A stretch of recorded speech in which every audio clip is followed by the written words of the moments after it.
January was chaotic, dramatic, and almost exactly what I expected. I can do so much better. Here's where I am currently and what I plan to do to learn from this in February. On the 1st of January, I dived straight into this challenge. No prior planning, no strategy. I just knew I wanted to do something to get out of this inertia and apathy that I felt in my life. I was somewhat convinced that as long as I kept doing and showing up, that all of these problems would sort themselves out. You can imagine then what happened during the early days of the challenge. I tended to flip-flap from reflections on the fact that I was just beating the deadline to get the upload to videos about random things. The problem for me was the sheer amount of late reflections. I kept thinking, well, who is this piece of content for? Who cares? That really played on my mind towards the end of the month.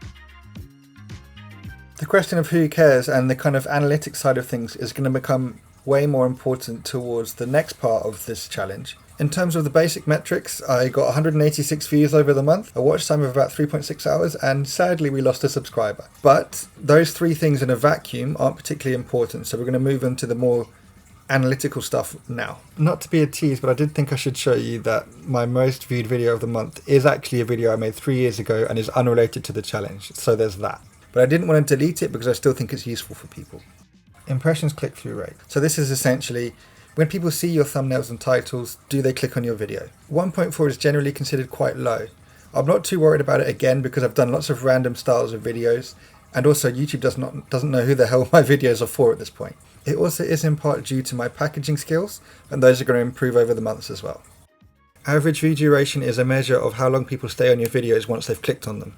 You can think of it as a measure of how entertaining you are, how good you are at keeping people watching your videos.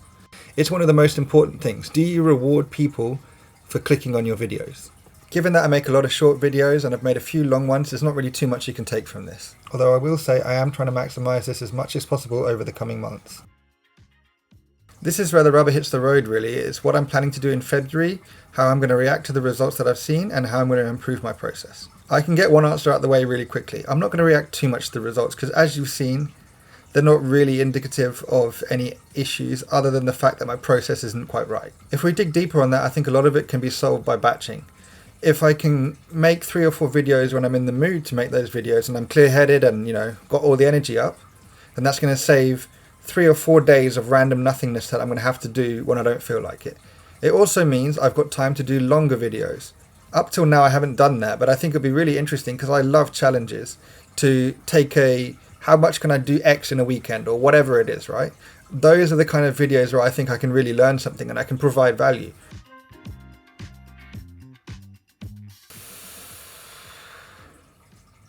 To wrap this up, I'm really proud of the progress I've made over January. I managed to upload or go live every single day. Even if that one live doesn't show up to you guys, I know that I created it. And for me, that's a massive win. Consistency at this early stage is obviously the only thing that matters.